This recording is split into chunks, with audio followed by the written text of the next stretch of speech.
All right, all right, all right. Hello, how you brothers doing? So, this is a great book. We're going to get into it. Okay. And this is called Whence, the Black Irish of Jamaica.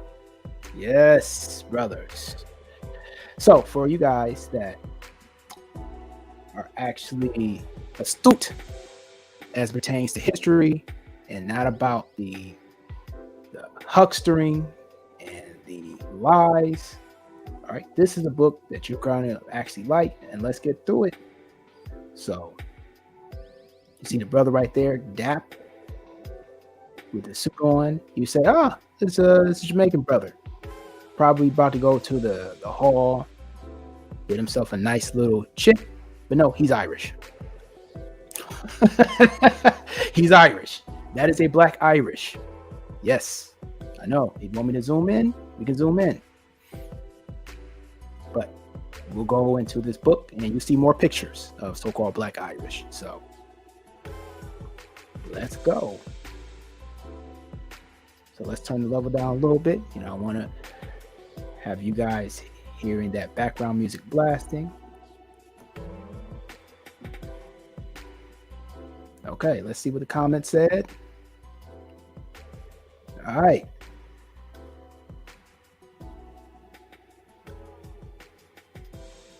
Okay, so you hear me. You're good, Dwight. You're good.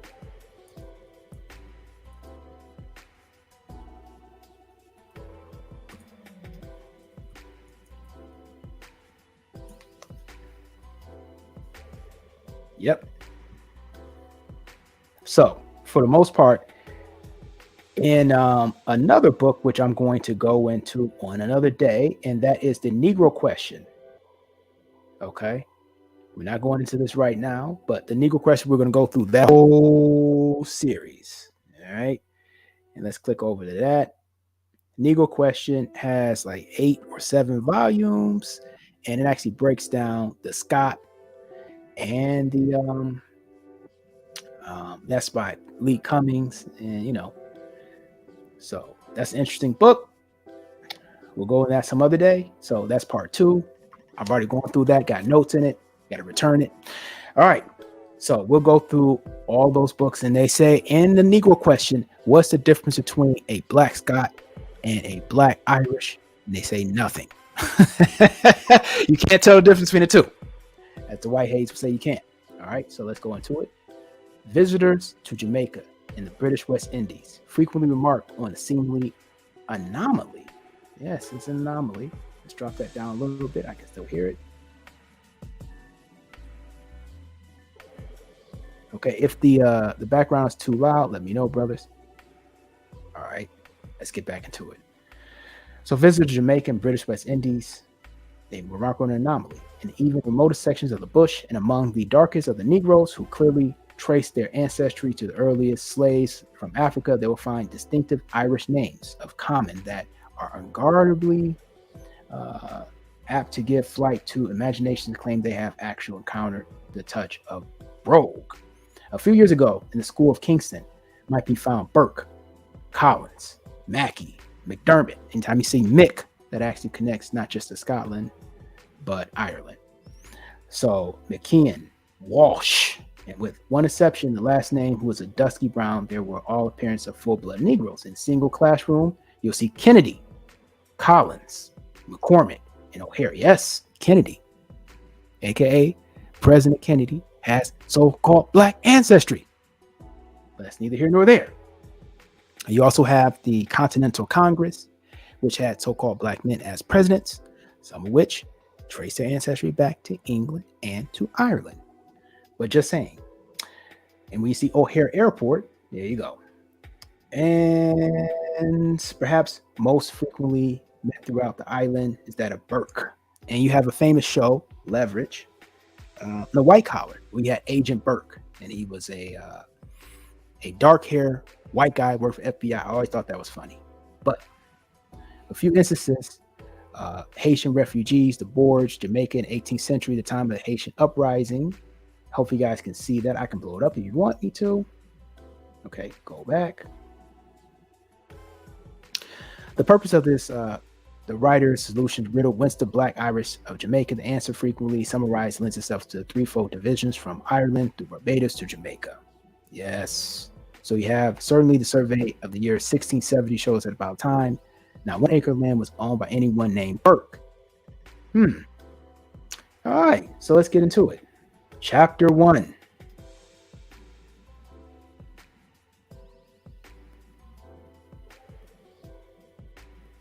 From Ireland, Mary Gaunt, writing about Jamaica in 1922 in her chapter of the White Bondsman. The White Bondsman. Ooh, that's your indentured servant who was enslaved, often through peonage. But he was enslaved, just as the so-called black men in America, but we're talking Jamaica.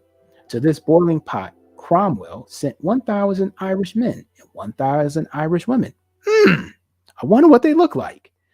I can find nothing about their notification that they have arrived, and handily seems those 2,000 Irish have helped matters much, whether they come from poor convicts or political prisoners. Yes, they sent over a lot of criminals. Now, some of these Irish were believers of Islam. Some of the Irish were believers of non-Catholic or Christian religious belief systems. Some actually have connections all the way back to the Moors, conquest of Southern Europe.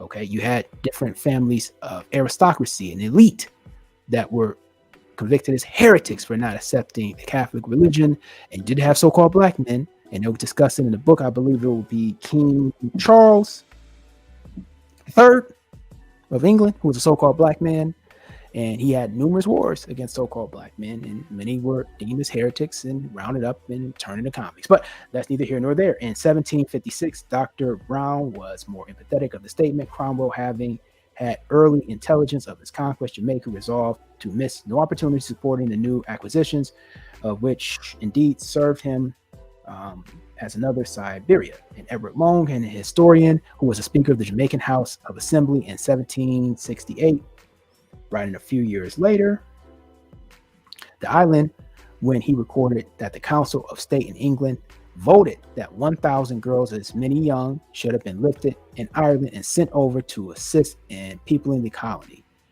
On May 11, 1655, Jamaica formally capitulated to the representatives of Cromwell and Lord Protector of England, and as early as the following July 18th, to find a document signed by the field officers of the Army of Jamaica entitled Several Considerations to be humbly represented in the Highness and Lord Protector of the Council concerning the Army of America, wherein, after bespeaking necessary equipment and supplies, the request is made the servants from Scotland or elsewhere may be sent to assist in planting, etc., and which officers out, that's a misprint, will make such allowance as the Highness and shall, I did not write that, THINKE, fit, that's probably a misprint, assigning them such proportions of land as Highness and shall direct the expiration of the respective terms.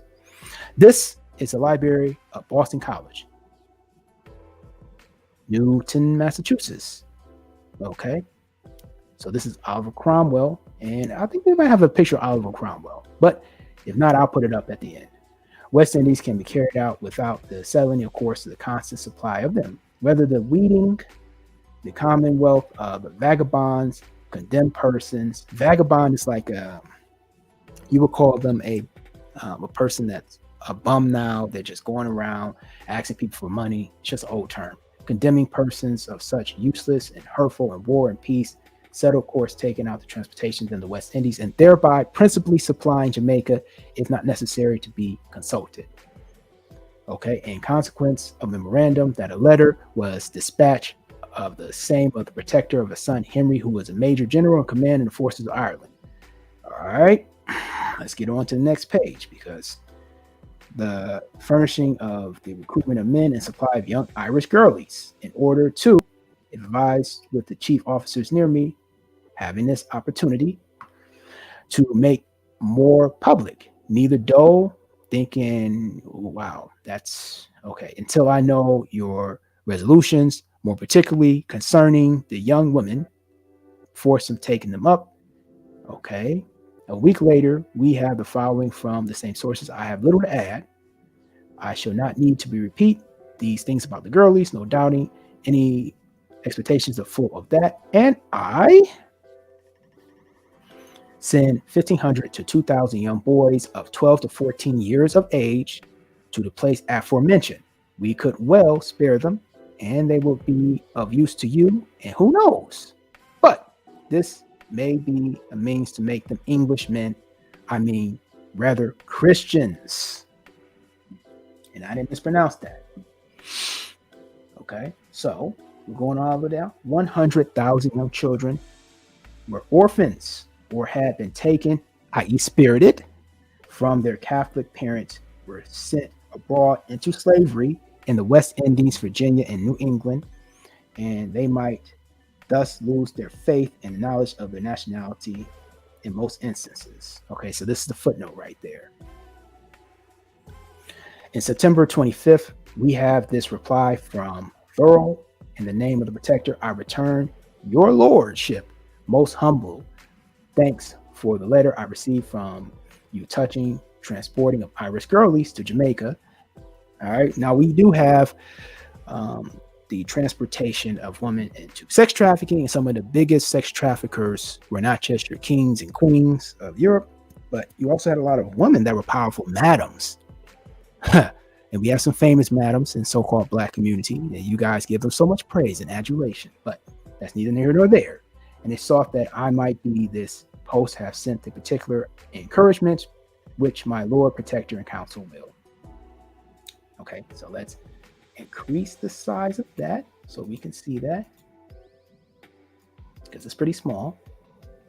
Irishmen in Ireland within the reach of English authority was at the time governed by the following law, an act that Irishmen dwelling in, this would be counties, so apparel like Englishmen and wear their beards after the English manner, swear allegiance to take English surnames, which surnames shall be one town, as Sutton, Chester, Trim, Skyra, Cook, Kensal, or colors, as white, black, brown, or arts of science, smith or carpenter, or office as cook, butler. So you have a lot of guys named Cook and Fisher, because they would take these names, surnames as their occupation, because they're sent over and they would not allow them to keep their Irish sometimes names. Sciences, smith, carpenter. This name given under pain of forfeiture of his goods yearly. See also Irish immigrants with an E during the 17th and 18th centuries by Dr. Emmerich of Irish Historical Society. Reverend E.A.D. Dalton of the History of Ireland from the earliest times of the present day paints a gruesome scene to get rid of the troublesome women and children. The government contracted with some merchants of Bristol, and regular and continuous slave trade was carried on. The old women and men, being of no use, were allowed to starve, and the younger people were hunted down as men hunt down game, and forcibly put into board ships and sold to planters in Barbados. The men and boys were put to work on sugar plantations, and girls, women, and wives, and widows, officers, and soldiers, gently nurtured, perhaps, and in manners refined, were to be the wives and mistress of the West Indian planters, to take the place of negresses and maroon some of the long sea voyages, sickened and died and became food to the sharks, and to them fate was kind. Others were duly landed in Indian Bridge. The beauty was their ruin, and attracted their master's lustful eye. All right. So in the impassioned invectiveness seen, exaggerate in faith, at least exceed intention, those who under hypocritical guise of pious solitude for the souls of Irish little ones actually plotted spiritual as well as other material ruin of remains of people who dared defend their homes and their religions. Okay. Oops. Went backward. Okay. Let's minimize. All right. Let's go on to the next page. Black Irish of Jamaica. Give the better, enabling the lordship and the council of Ireland have proceeded in the business I have prevented therein, my bodily imposition and thereof.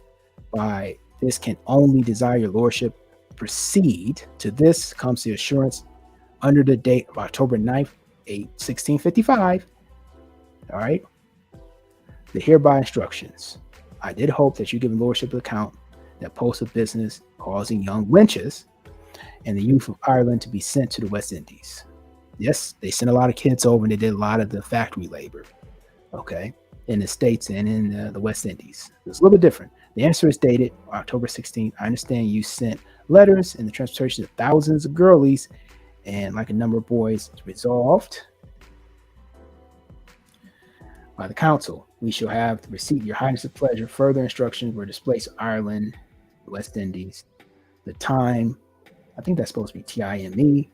They must, because I don't think they're talking about food, must be at port, will be about the latter of December, and Henry Cromwell replies on November 14th. And for the Irish girlies, you need no doubt of them, neither or place. Finally, on Christmas, 1655, throw those rights to Henry Cromwell, Ireland. We here, I think that's supposed to be HEAR, northing from Jamaica, and while we do, we are at the stand to, wow, this old English is really killing me. All right, Samuel Racing Gardner of the History of Commonwealth and Protectorate, while admitting that foregoing corresponded nothing further in order of council of October 3rd of 1,000 boys. So they sent a lot of boys and girls away. So we'll go on to page 9. The Catholic priests were more sharply dealt with. At first, such of them did not move of their own accord and put on board vessels bound to Spain. The proving no deterrent, they were sent to Barbados. Settlement finally, the numbers arrested were too great to be provided for. They were moved to 2 islands in the Atlantic, the Isle of Arran and Innis Bofin. Let's go back and check the comments. See what you brothers are saying. All right.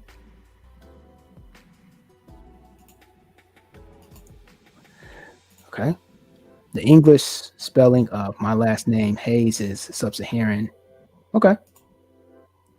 However, further research, my last name intentionally angelicized by my great-grandmother, grandfather, his name was Hesse or German. Oh, we're getting to Germany.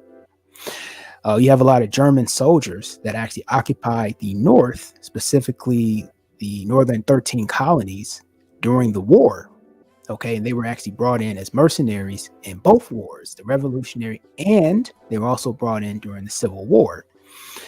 Okay, so they actually occupied a lot of states, and they made their home in New York. They made their home in Virginia, and so you had a lot of black so-called Germans, 70,000 that came over as troops to fight on behalf of your different empire holders. But let's get back to the article. And that's not in this book. This is another one. I'll probably put in the notes. I cannot pass over the part of the narrative without making any acknowledgement of Mr. Pendergrast, to whom personally I am deeply indebted and to whose impartiality and candor. All right. So Mr. Pendergrast writes, as Irish patriot, I'm an Englishman, but the difference between us is not on the facts, but of opinion to be formed about them. Okay, next page. We cannot then better begin to study our knotting problem, evidence adduced by John P. Pendergrast, whose impartiality and candor thus established beyond question. All right, so we'll move on to the next page. So yeah, following the departure of 40,000 Irish soldiers with the chief nobility and gentry to Spain, had left behind a vast mass of widows and deserted wives with destitute families. There were plenty of other persons too who had ancient properties had been confiscated, had no visible means of livelihood, just as the King of Spain sent over his agents to treat the government of Irish swordsmen. And you have Irish swordsmen and Scotch swordsmen, your Irish and Scottish Picts and Peats, and Irish Scottish Highlanders, so-called black men, by the way. The Commissioner of Ireland gave them orders upon the governors and garrisons to deliver them as prisoners of war. Upon the keepers of the GAOLS, I think they're trying to say Gauls. But I don't know. But Gauls were, you had some that were so-called black men also, for offenders in custody upon masters in workhouses and destitute in their care who were of the age of labor. The women were marriageable, not past breeding, they sent them. Okay. And then to establish a colony. Have exhibited scenes in part where slave hunts for Africa, how many girls. Okay. Okay, so have exhibited scenes in every part with slave hunts Africa. How many girls of gentle birth must have been caught and hurried to private prisons to these men catchers? None can tell. So that's called spiriting. So they would take young girls, women, and this happened with North Africans. You had the Berbers of Northern Africa that they had a lust for white women from Danish, Ireland, England, and they brought them down as their concubines. Okay, so they went up and they got quite a few of those ladies up there. They liked them for their beauty. Yes. So, but last, the evil became too shocking and notorious, particularly those dealers in Irish flesh began to seize the daughters and children of English themselves and to force them on boards of slave ships. Then indeed the orders at the end of the 4 years was revoked. In January 1657, the governor of Carlow, Kinley, Cloney, Wexford, Ross, Waterford had ordered to arrest and deliver to Captain Thomas Morgan, Dudley, North, and John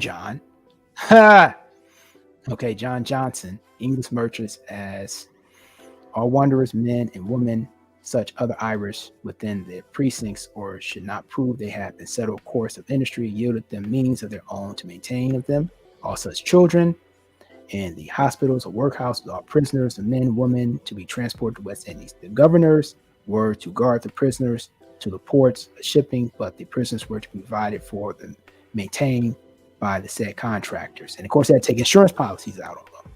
Okay. When they sent them to those different places and got labor through indenture bonds in the bond book, third edition, were actually issued out through banks. Just saying. It's easy to imagine deeds done under such power. On December 22nd, the same year, orders were issued prohibiting the shipping in any harbor of Ireland bound to the Barbados and other English plantations. So the orders were revoked. These men catchers employed persons, so runs the order, to delude poor people by false pretenses and to buy places, and thence they forced them on board ships. The persons employed had so much piece of all so deluded, and for money's sake they were found to have been enticed and forced women from children and husbands, children from the parents who maintained them as schools, and they had only been dealt with see what it say next page, Irish, but also with English, and the last had been the true case probably commissioned from Ireland, putting an end to these proceedings. Okay, so again, this chapter deals mostly with the prisoners and the prisonification, I guess you could say, of your black Irishmen. Okay, so they just weren't doing jobs; they were just lazy, and they couldn't take care of themselves. Doesn't that sound familiar? Mm-hmm. Very much so.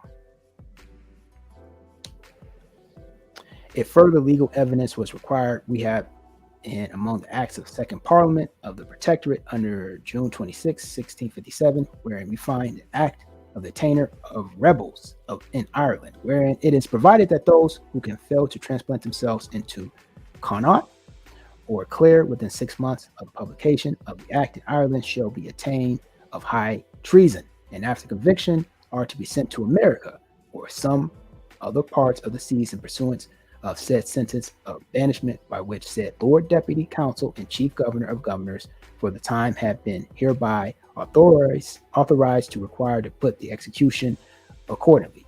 Those thus banished who return into any part of the Commonwealth of England, Scotland, Ireland without license under the Great Seal of England are to suffer pains of death as felon by virtue of the act without benefit of clergy. Oh yes. They were saying, hey, get the hell out, so-called black man. You can't be here. If you come back here and you don't have proper licenses, we'll kill you. And then we're going to start taking your coat of arms. We're going to start taking your family crest, and we're going to start replacing them and whitenizing them with white paint. And this is what they did. Samuel Rawson Grandier, Gardenier, Gardenier, who emphatically denies the Cromwellian shipment of Irish girls to Jamaica, is speaking of the capture of Drogheda, September 12, 1649, unreservedly admits when the inevitable surrender came, Cromwell, instead of directing a promiscuous slaughter, ordered that the officers should be knocked out on their head and every 10th man of soldiers shipped to the Barbados, while the whole garrison of the other tower was spared, though there were two sent to the Barbados. All right. All right. So a lot of cats were sent from Ireland to Jamaica and the Barbados. And let's see. No sooner doffed the ship came to anchor, the islanders go aboard the inquiries by servants where they can buy. If they were 17 years of age, they serve but 4 years according to the law of the island. But if they're under 17, then left to the discretion of the merchants, as they can agree with the planters. The servants planteth, weedeth, manureth their ground, all the hand. The freemen, you guys got that? Are such who served in the country for their freedom or paid their passage when transporting from England. While it is theoretically true that the indentured laborers or bondsmen in the West Indies might not be classified as slavery, we must not lose sight of what Lytton records from his own observations in Barbados in the very period that Irish exiles were being delivered there. The island is divided into three sorts of men, viz., masters, servants, and slaves. These slaves and their posterity, being subject to their masters forever, are kept and preserved with greater care than the servants, who are theirs but for 5 years. In America, it was 7. According to the law of Ireland, so at the time the servants have their worst of lives, they put for very hard labor, ill lodging, and their, I think that's DIET, very slight. Moreover, Cromwell wrote to Daniel Searle, governor of Barbados. Okay, what did he write? For the future, such as your highness shall please to command to stay here, I shall do the utmost possibility of means to be used labor to keep them with us in pursuance of your highest commands. So Teddy Pendergrass. So Pendergrass, when you guys think of that, the singer, okay, you drop the R, there you go. Loyalist predictions had done. My position was taken up by Cromwell himself. The Irish Catholics of the English and Scottish settlers of Ireland in the first year of the rebellion. In this spirit, I made these transcripts, and nothing I read them tendered the alter the view. Subsequent studies, however, entirely disabuse the author that the facts detracts nothing from the real value of the document evidence which furnishes the present purpose. On January 30th, 1654, Oliver Cromwell writes to the Fleetwood, the car, Lord Deputy of Ireland, some merchants of the city of Bristol having petitioned to me for license to transport 400 Irish Tories. And I'll do a video on Tories later. Such other idle and vagrant persons as may be. Okay, so you have the documents from the Library of Trinity College in Dublin. Okay, I'm going to have to actually, look into that proposed transportation to Ulster, Scots. Remember, we talked about Ulster. Okay, this wasn't just a place of destination in New York. It's actually a series of nationalities. So Ulster, Scots, all right? With those exceptions of the documents combined to their public record office. All right, let's go back up. Though fittest to be spared out of Ireland for planting in the Carib, I think it's supposed to be Caribbean. All right, islands such address theirs I do not, to consider that their desire therein may be granted in such a way as to seem fit. Okay. Order all vagabonds in April 19th, 1654. Okay. Colonel Edmund O'Dwyer, the Commissioner of Parliament of the Affairs of Ireland, to transfer such priests, Jesuit, and other persons of the popish order who are still in Ireland. Ordered all vagabonds in the 19th of 1654 to apprehend and deliver to Captain John Norris of the agent of the transport of Caribbean Islands, June 15th. The commission instructed Colonel Fair the connection of O'Dwyer and permitted, if you find that the men raised upon O'Dwyer account do not amount to the number 400, the number of merchants are to, see the next page, have delivered to them, and you supply the number of causing to apprehended. Okay. June 26th, ordered that Colonel Stobers be authorized to transport out of Connaught for the West Indies 70 Irish women that are vagrants, idlers, and wanderers. So some of them will be considered gypsies. Okay. So if you guys want to know gypsies, some of them believed themselves to be from Egypt, and they were the original gypsies. And some of them were traced to arrive in Europe at certain periods, and they were seen as so-called blacks or darker hued people. Okay. Let's keep on going. All right. So the governor to take the priests of friars and imprison within the said town that are above the age of 40 years, for within banished into France, Portugal, and other neighboring kingdoms, in amity with the Commonwealth, and they rest in priests that are under the age of 40 years, and herewith ship away to Barbados or other American plantations. Yep, send the priests over too. Friars shall at any time return into this nation without special license, that they shall proceed according to laws now in force. So the friars didn't have to pay any type of fees to get back in. All right. So they sent those that believe in Christianity and Catholicism. Certain prisoners, some of them priests, 20 women, be delivered by Captain Norris, merchant, to transport to Barbados. All right.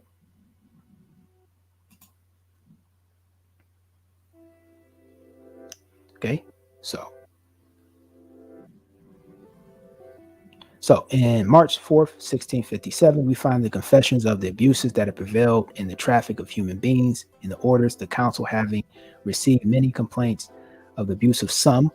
Orders formally granted several persons to carry away idle and vagabonds to West Indies, who instead of pursuing the direction of those orders, having warrant of some of the justices of peace of the county where there were such persons were taken up, employ persons deluded, deceived poor people by false pretenses, either by getting them aboard ships, other by place unto their power, forcing them away. Okay, to employ, having such a peace for all, so delude, the money's sake, have enticed, forced women and children and husbands and children into their parents, who maintained them to school, and had only dealt with Irish but also English who think fit. Orders granted to any persons whatsoever now in force. So they tricked a lot of people. Okay, so this was common. You know, we can give you this and this and this. It's just common labor. No, it wasn't. No, it wasn't. Okay.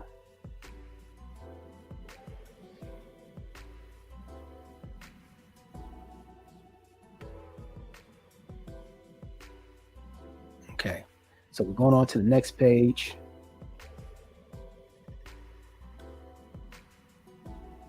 And we're going on to the next page.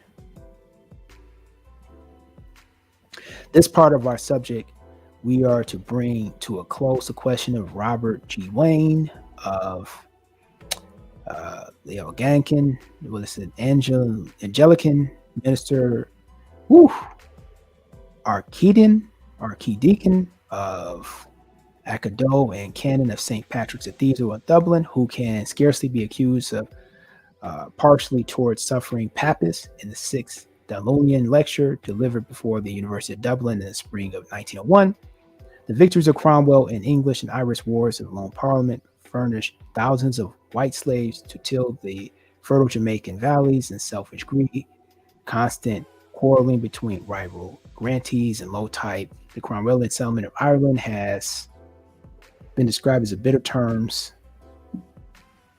by Mr. Pendergrass among the hard things done to those days. So, whew.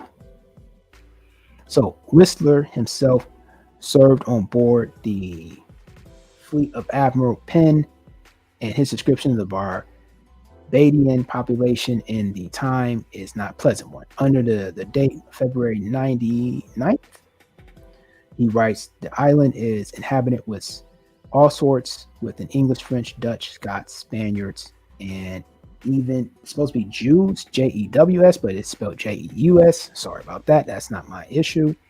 That was written in the book that way. The island of the dunghill whatsoever England doth east force. It's rubbish, ruddocks and wars, in which people are those which are generally brought here. Can we blame Elliot O'Dowd giving vent to the pent-up indignations of the caustic and vehement outbursts? Between 1654, over 40,000 cells. Let me increase the size of that. Let's go 3. So 50,000, what was it? 40,000 Celtic Irishmen marched away to die with their accustomed gallantry, many winning unperishable renown and the services of France, Spain, Poland, and Italy, having thus succeeded of deporting men. Cromwell next turned his attention to the women, hearing that the planters of New England and West Indies were weary of maroons and would pay any price for white women. Puritan Cromwell at once volunteered to supply their needs. Gangs of the soldiers invading continent and pouncing on all these women and girls they could find droves, and drove them in gangs to Cork. It was the work of 1603, never again, only on such much larger and even more voting scale. The young and pretty women were frequently violated, it means raped, older and uglier, beaten and branded. From Cork, they were taken to Bristol and were publicly sold in the market there, where they can be thrust on board of ships and borne of their final destinations. Okay. Irish Roman Catholic, neither in their opinion could feel sorrow or pain in the manner did Oliver Cromwell apply his white slave traffic. All right. Let's drop that back down.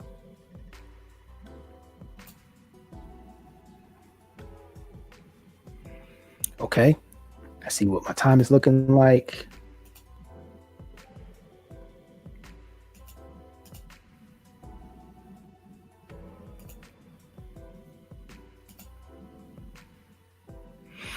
Unquestionably, from the very beginning of Cromwell rule, the British West Indies in general, but Barbados in particular, had literally become the land of bondage of great numbers of Irish of both sexes. It gives chance to the visitor for serious thought to find amongst the monumental inscriptions of Protestant Cathedral, Bridgetown, Barbados, and such names the following: Michael Cavan, 6 Collins, 2 Cornell, James Colony, Henry Cummings, 12 Cummings, 4 Donovan, Jane Duffy, Margaret Ann Dunn, 2 Farley, Daniel. The Scottish, to a less degree, had shared the fate of the Irish. Thus, H.R. Fox, born in the volumes of the dedication of the Right Honorable Earl Granville. This volume and the lordship permission are respected, taken prisoners to the Battle of Worcester, sold as slaves to plantations to the American Isles, many of them being co-signed to Barbados, and others being sent to Salisbury, including divine officers. Gentlemen were sold to Barbados for 1,500 pounds of sugar a piece. The story of our colonies with sketches of the present conditions, London, 1869. Okay. Jane Grogan, 5 Kings, 3 Kellys, 11 Lynches. Okay, so we see brothers with the Lynch name, 2 McCabe's, Robert McCann, 2 McDermott's, Catherine's, Mary, John McSweeney, 4 Moriarty's, 5 O'Brien's, 2 O'Hallorans, Daniel O'Keefe's, 4 O'Neill's. Shouts out to Patrice O'Neill, John Pendergrass. Shouts out to the Max, you know, putting a E on it or R on it. It's supposed to be Pendergrass, John Terry, and 4 Welsh. He had a lot of so-called black Welsh also. Richard Bloom, writing in early 1678, tells us concerning Barbados, the inhabitants of this isle may be ranged under 3 heads or sorts, which English, Scots, and Irish, with some few Dutch, French, and Jews, Christian servants, and Negro slaves. And these 3 sorts ascending numerous according to calculations not long since made, the masters and servants did amount to about 50,000, and the Negroes to about double that number. The figures are probably exaggerated, as Bloom is writing from hearsay and not from personal observation. Okay, whatever. Going to the next page. 18 months previously, the crew of French privateers, which had fared ill at the encounter of the Spanish galleon, had shortly after joined the venture, while the English and French segregated themselves, the French in the ends of the isle and the English in the middle. Okay, they had formed a legion between the common enemy, the Carib Indians, so-called black men. Possibly the nearness of the Catholic neighbors and the French may explain why St. Christopher became almost from the start a rendezvous for the Irish, notably the part of the bondsmen. At the end of the servitude of their other islands, they were thus enabled to practice their religion. Again, what was their religion? For, as Caesar de Rochefort mentions in 1646, the Capuchins were replaced by the Jesuits and the Carmelites in charge of the French settlers of St. Christopher. He adds, Father Henry du Vivier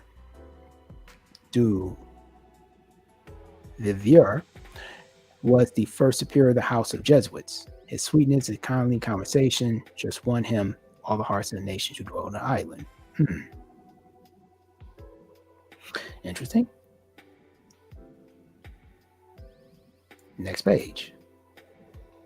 St. Christopher had a militia of 11,000 and remarks that all the most wealthy and best educated of St. Christopher reside in England and were mainly Irish Catholics disaffected to English government. The middle of the 17th century, Williamson said that St. Christopher pressure of population kept alive all ill feeling between French and English. Catastrophe in 1660, but from the present an uneasy peace of maintaining the Irish element of the danger to English power. In 1650, Jesuit priests were sent out by order to carry out the work among his Congregationalists. They built chapel just inside the French boundary of Sandy Point, and 3 months after making 3,000 parishioners, he went into disguise and conducted a similar mission there. Jesuit finally moved to Guadeloupe in 1653. That's a French island, I think. The priest referred to Reverend John Shrich, a native of Limerick of Ireland, who labored for a time in the West Indies, but Williamson, in error in assuming that the father's trick had alone on St. Christopher, as we have seen, found a regularly established Jesuit community with Father du Vivier as superior. Okay, that looks better that way versus I'm putting a little asterisk.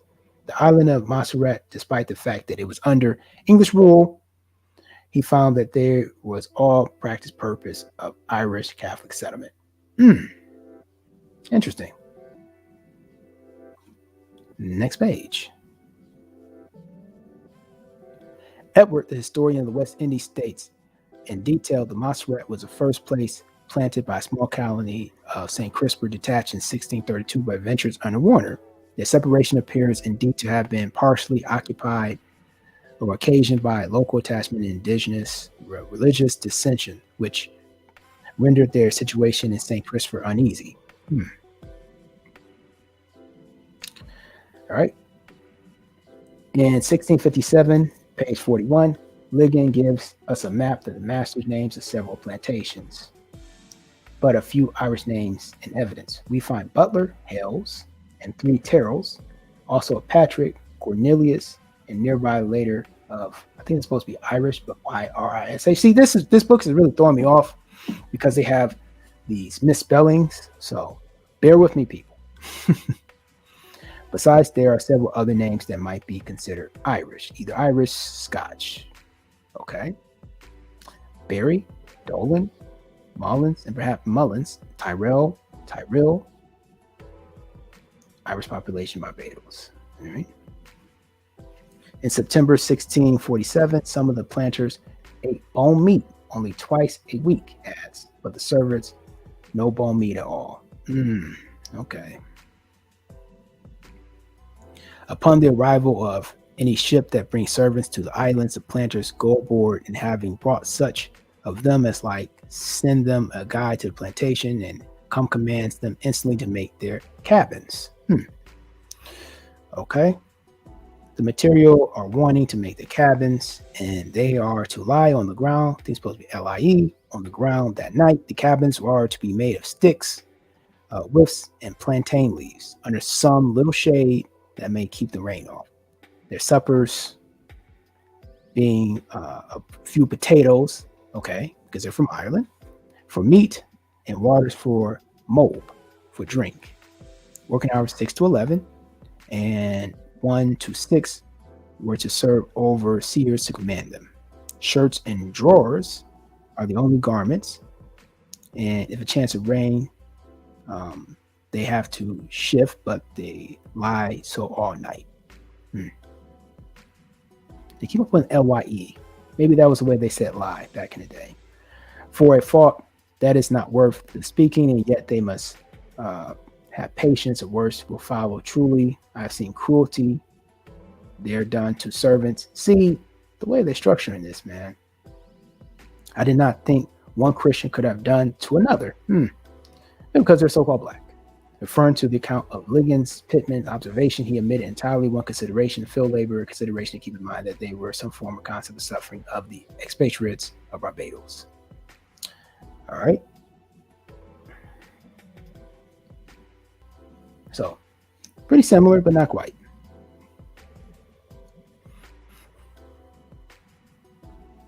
Okay, let's move on.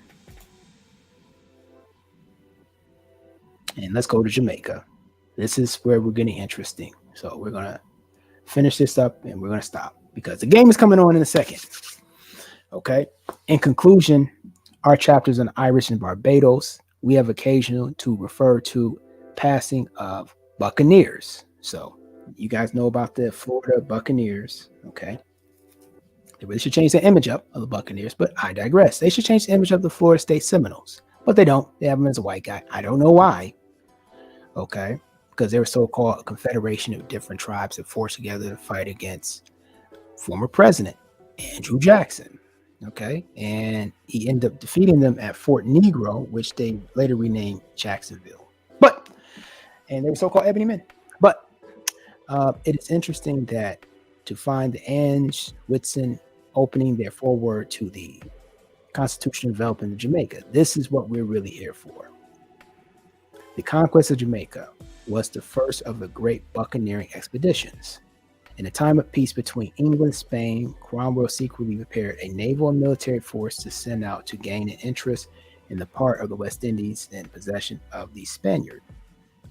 From the original manuscripts of the Boston College Library, we find Admiral Penn reporting for the Barbados under 1655, and next thing with the land forces of new levies. So this brother right here, we'll blow that up.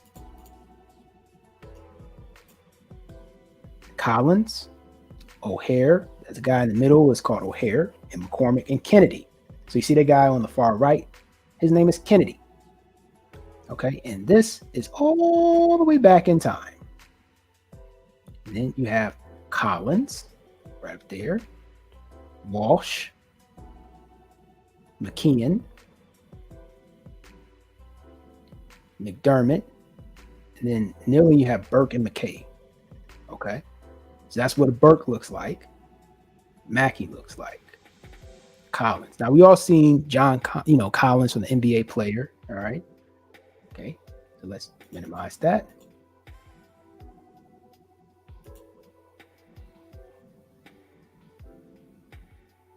Minimize that a little bit more. Whose number besides two troops or horses, I suppose, are above 3,000s? And C.H. Firth, who edited the narrative for General Venables, who was the co-leader of the expedition of Admiral Penn, says at Barbados between 3,000 and 4,000 men were raised, of whom Lieutenant Colonel Barrington gives the following account. Being well settled in our respective quarters, we have commanded given us to entertain all men that are willing to engage in the present expedition according to obey, but the inhabitants finding themselves much grieved and without cause, they complained that they should be utterly ruined in the case their servants were taken from them. That's a livelihood. So you have a plantocracy in Jamaica, just like you had in America. For the future, and entertain none of these freemen, but the servants as came within the aforementioned limitations, at which was done intentionally to complete every regiment up to 1,000 before we march from the island. The doing this half much injured poor people, even to their undoing, and prejudice many of the rich, some losing 10 servants, some 15, and more, none escaping us.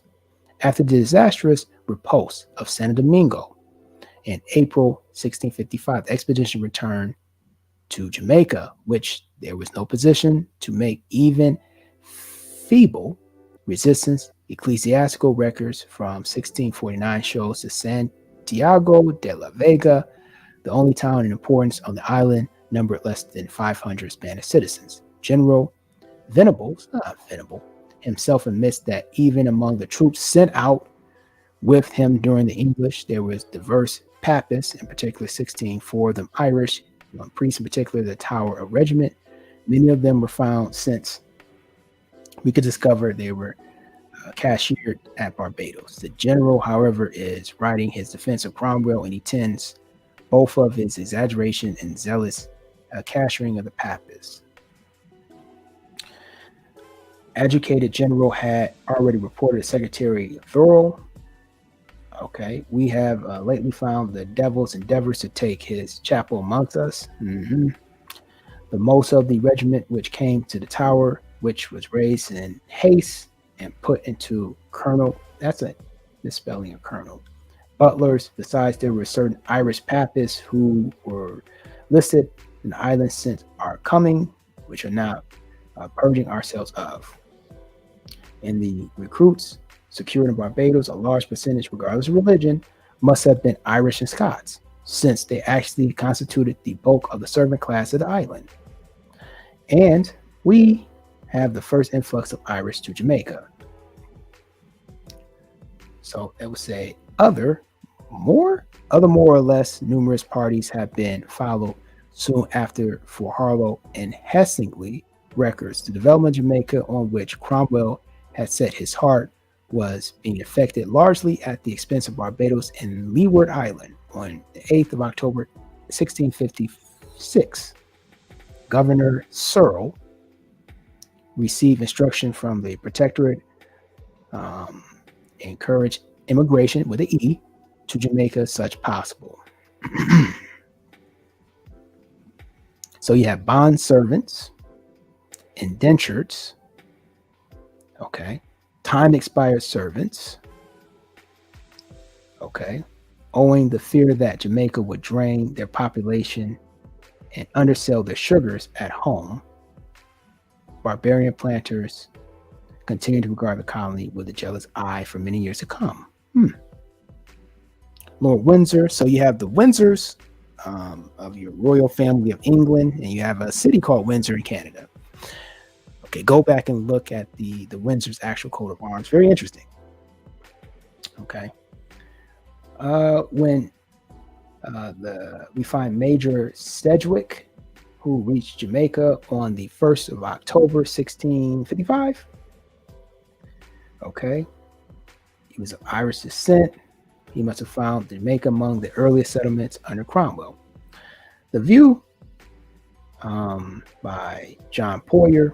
The conquest of many islands, while open to the wider field of speculation and exercise of industry, served to drain the population of Barbados in inconsiderable degree, alluring the prospects of greater advantages in theater much more extensive. Many opulent planters and their adventurers were moved to Jamaica, where they could be procured in greater plenty, cheaper, and with less difficulty.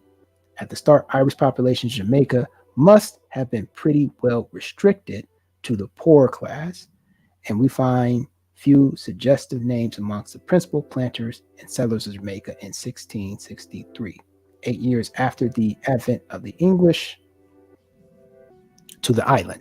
The list had been prepared for us by Charles Long, whose father Samuel accompanied the original expedition of Penn, Venables, and the Secretary of Cromwell's commission.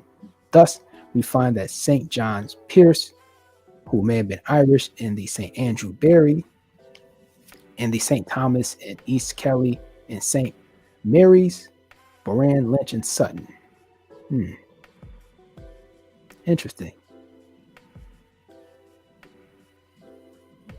So here are some of the names, and let's roll that up. Amongst a host of more doubtful ones, the following names taken at the random are perhaps sufficient indicative of Irish origin.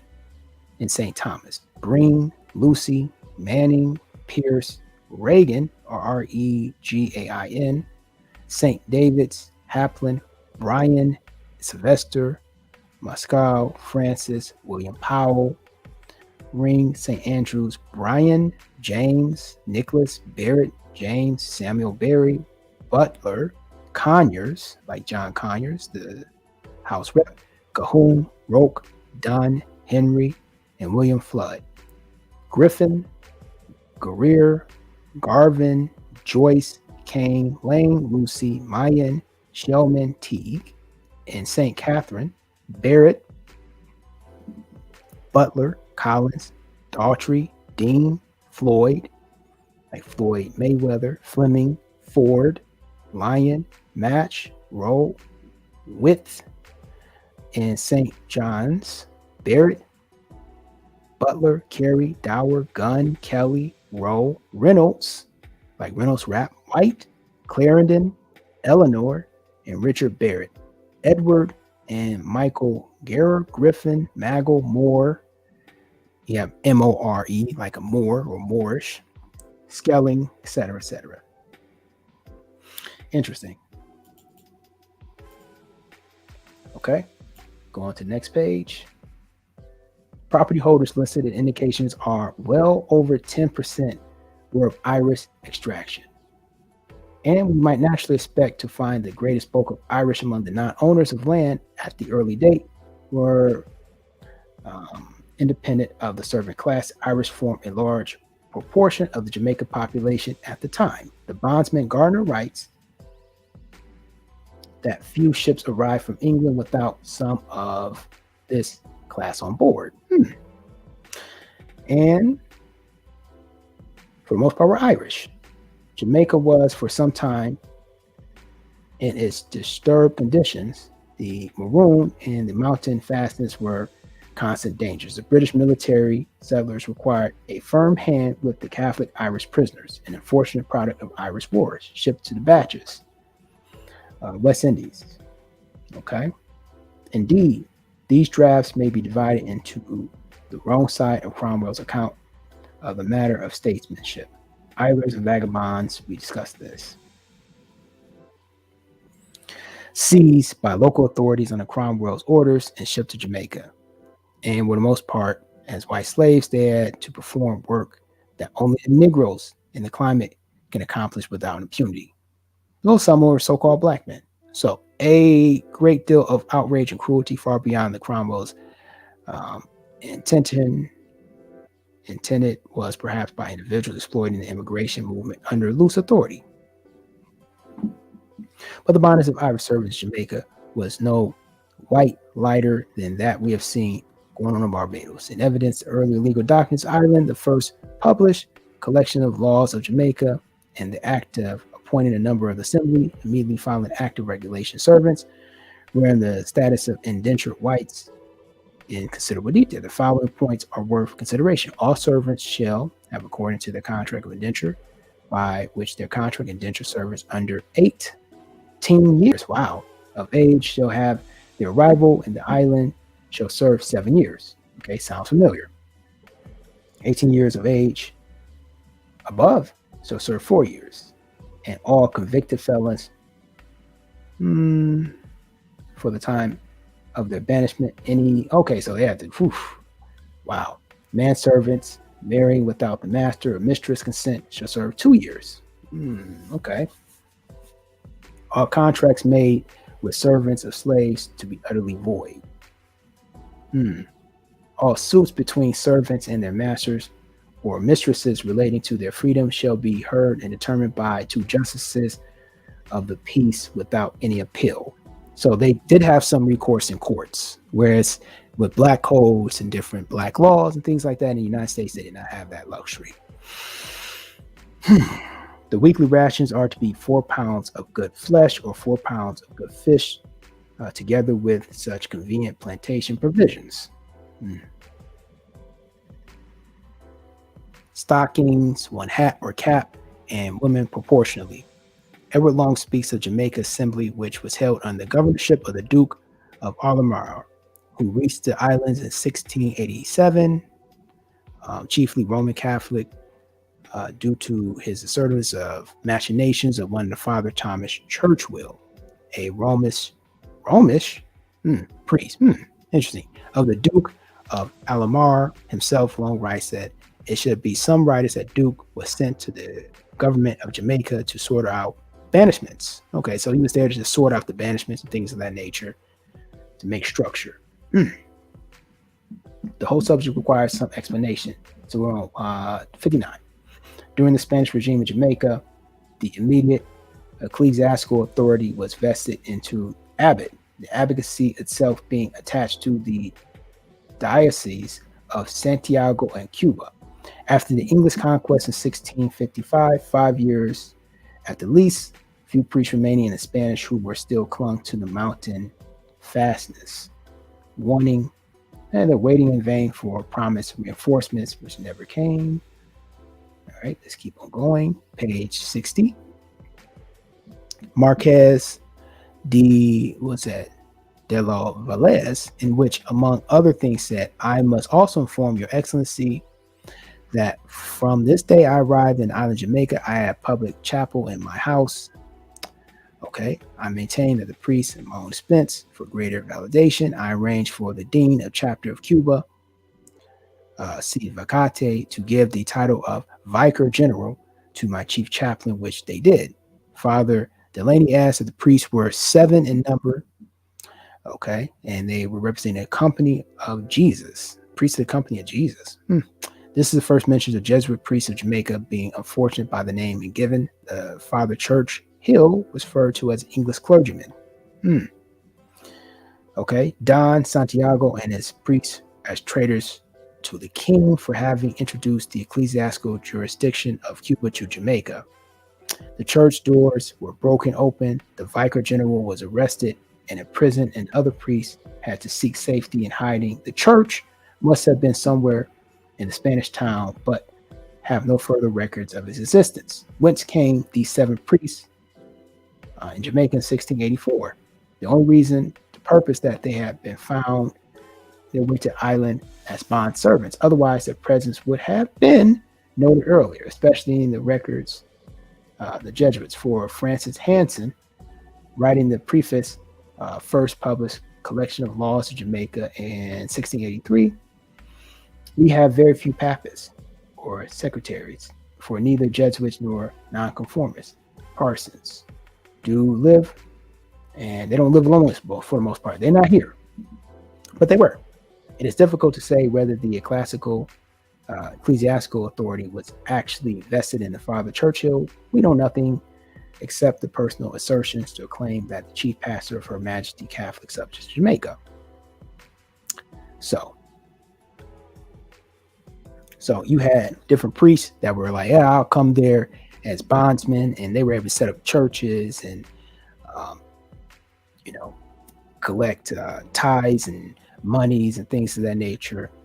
And they didn't want that happening because they wanted to control different land, and land was actually divided amongst the church. So the church is where many people would actually go to get access to land allotments, and the church could then, those priests could set up and get tons of land. So this is going to be a problem. So they were run out. So the Duke of Alomar has supported the Buccaneers in the elections, and you have a lot of Sephardic so-called Jews that were your buccaneers and pirates of the Caribbeans. So so-called ebony men were out there.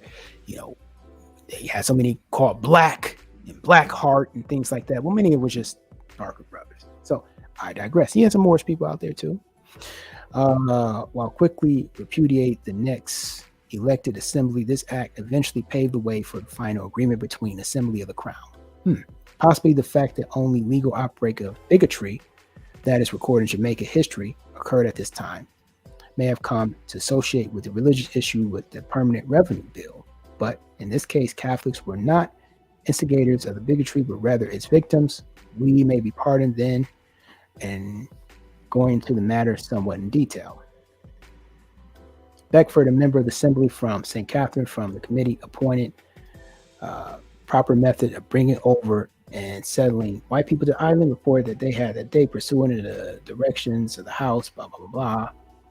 A motion, the bill was accordingly introduced and read the second time and ordered the engross on August 12th. Next day, an engrossed bill. Okay.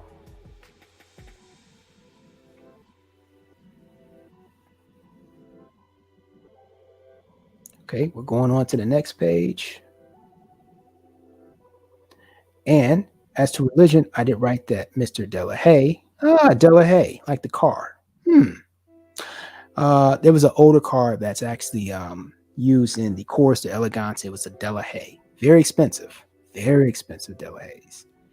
That I was informed, educated Roman Catholic, that he had some part of the education in the law under Miss Sexton. And I'm going to go about 7 more minutes because we're going to shut this down because the game's coming on at 3:30. All right. I believed him to still, and the letter was antecedent to his late solemn recantation. So he recanted. After debate with the House, resolved, said Andrew, I'm not going to try to pronounce that, a member of the House, hath since his being known here, to wit, the space about 16 years, behave himself in a true Protestant, a good subject of the majesty the predecessor, and have given no cause to suspect him of either being a papist or a favorite or property. The following day, October 10th, we find recorded a motion being made that the committee be appointed to bring a bill to explain the act, prevent danger that may arise to this guise to declare papist. Interesting.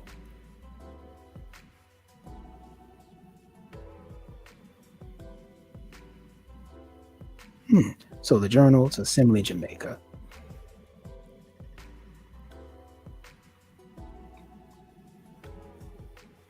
The indentured servants of Jamaica and the period were mostly Irish Catholics. Governors Robert Hunter thought that he had no property and were Romanists. They approved to service rather than that of the war with France or Spain. He wrote them of danger of island shows in which they had done late years.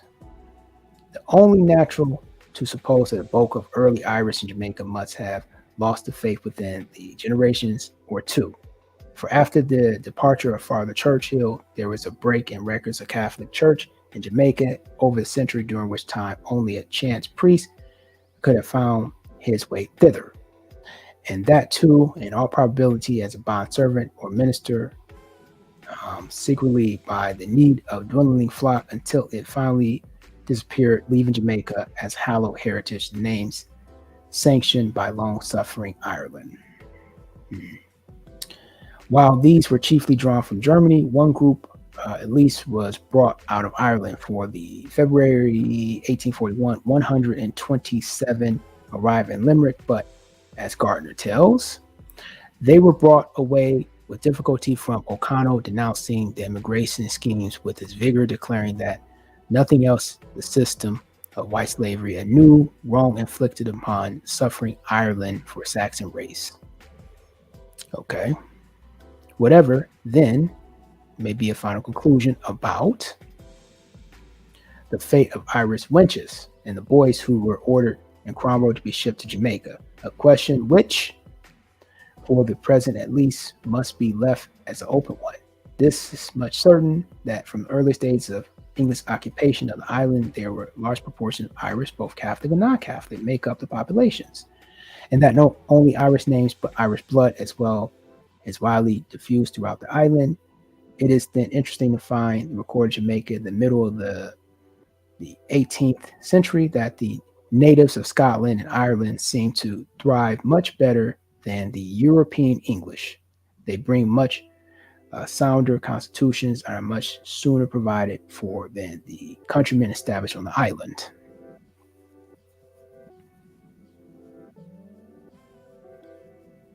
Okay, so this is the end. So we finish it up. So here are some of the pictures of the so-called Black Irish.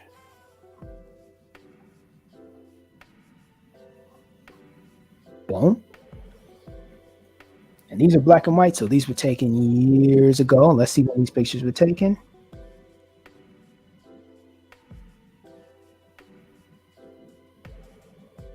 Okay. So this was taken in the 1800s. All right. And we got the first pick all the way back here. Okay. Now you must understand that white, some of the times they do like to put different huckstering and lies. So, for instance, you have Africans that are coming to America right now. They're darker than shoes, but they'll label them white. You're like, what? Hold on one second. What's my man's name? Michael Blackston, the comedian from West Africa. You say, he's white? Yep. Yep. They will label him as white. So, but this talks about the history of the Black Irish in Jamaica, okay, that were shipped over in droves. And we're going to end this here. So, next time we're going to go into two things. We're going to go into the Negro question, and we're going into we'll go into that page. Negro question part 2 is going to be really good. Part 1, one of those two books, and we'll briefly go into this Black woman's odyssey through, I think it's through Russia. Yeah, a Black woman's odyssey through Russia, and that's gonna be an interesting book, and that's by Nancy Price. So that's all. We're gonna end this real quickly.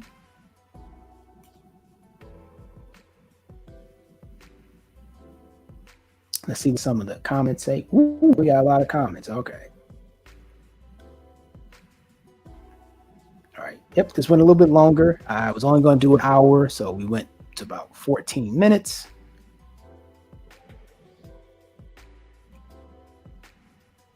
Switch that over to that. So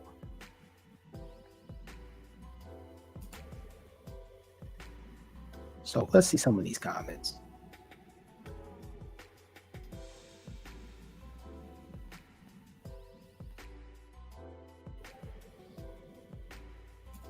And we got something coming up.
So, yep. Sorry about that, brothers. The system crashed. Uh, yeah. We're gonna go into the Negro question. All right, and that's actually going to go down in a week. I got to actually go through all of the books. It's like series volume 1, and it's all the way up to 7, 8. So I'm gonna go through every single one of them. I'll just give you the notes. Keep it simple, and it talks about the different civilizations. Who is this guy? Is Stephanos? Okay. Yeah. You got to write your own opinion, but yes, Aaron Anderson. Yeah, we're going through all that next week, and I have to actually get the slides up and get that presentation good for you guys. But yeah, we'll have that next week for you.